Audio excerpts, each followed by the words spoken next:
Atensyon mga SSS members and pensioners, kakapasok lang, SSS mas palalakasin at mas palalawigin ang makabagong teknolohiya para protektahan ang ating benepisyo at iba pang serbisyo na meron nito dahil nga po dito sa pagpasok ng pinakabago ngayon na meron ang SSS. Pag-uusapan natin sa video na ito.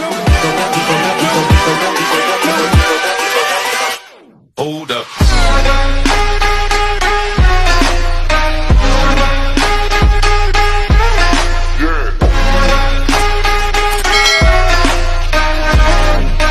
Hello mga ka-vlogs! Welcome dito sa aking YouTube channel. Magandang araw po sa lahat ng mga manonood. Saan po kayong dako sa mundo? Kumusta mga ka-vlogs? Eto ha mga miyembro at pensyonado ng SSS. Pinakabago na meron ngayon ng SSS at dahil dito, mas palalakasin ang teknolohiya para proteksyonan ang ating serbisyo at benepisyo na binibigay sa atin. Mamaya-maya pag-uusapan natin. Pero bago ang lahat, kung bago ka pa lang dito sa aking YouTube channel, o di kaya hindi ka pa nakasubscribe, abay click nyo muna ang ating subscribe button na nasa baba. Huwag yung kalimutan na pindutin ang notification bell. Ilagay nyo po sa all para naman updated kayo sa lahat ng mga videos na aking i-upload.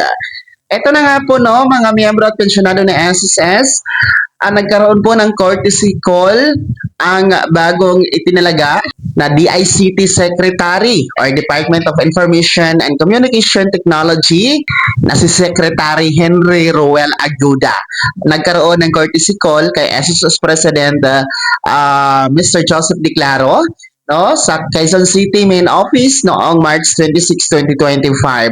At dahil nga po dito sa pagkikita ng SSS at ng DICT Secretary ay mas siniguro po na palalakasin ang makabagong teknolohiya at ang digitalization na meron po ang DICT para sa SSS.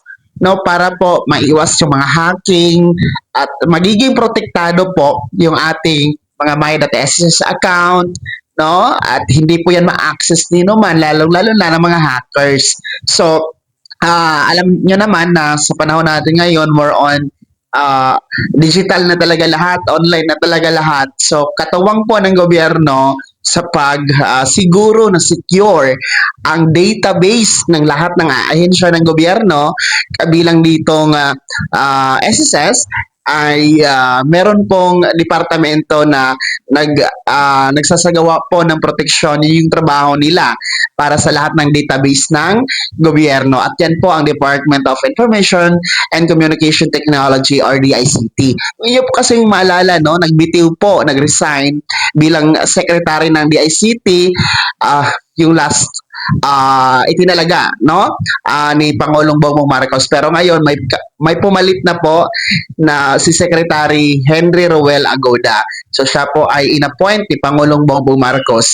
Kaya nga po dito sa pag-uusap sa courtesy call na ito ni DICT doon kay SSS ay masisiguro po natin na mas protektado po ang ating data no dyan sa database po ni SSS. Para tuloy-tuloy ang pagbibigay po ng proteksyon, serbisyo at benepisyo sa bawat Filipinong miyembro nito. Kaya naman mga SSS members and pensioners, ano po yung comments at reactions sa balitang ito? Ibahagi niyo po sa comment section na nasa baba. Pakilakip ng buong pangalan at kung taga saan kayo. Bago ako magtapos sa video na to, kung gusto niyo po sumuporta sa aking YouTube channel, maaari niyo pong i-click ang ating support button na nasa baba. Sa mga gusto maging miyembro, pwede po. I-click niyo po ating join button. Maraming perks dyan mga ka-vlogs. Be my member now. Sana'y naging gabay ang video na to kahit paano na pag-uusapan natin ang mga mahahalagang mga bagay na may kinalaman sa pagiging miyembro, benepisyaryo at pensyonado sa SSS. Kung hindi ka pa nakasubscribe dito sa aking YouTube channel, maaari nyo nang i-click ang ating subscribe button na nasa baba. Huwag niyong kalimutan na pindutin ang notification bell. Ilagay niyo po sa all para naman updated ka sa lahat ng mga videos na aking i-upload. Maaari nyo din i-like ang video na to at kung meron ka pa mga katanungan, maaari nyo i-komento sa comment section na nasa baba. Paki-follow na din po ang aking official Facebook page na nasa screen nyo. Muli po, ako si Daniel Timpawan na nagsasabing dito sa aking YouTube channel, Pawang Katotohanan at lahat totoo lamang.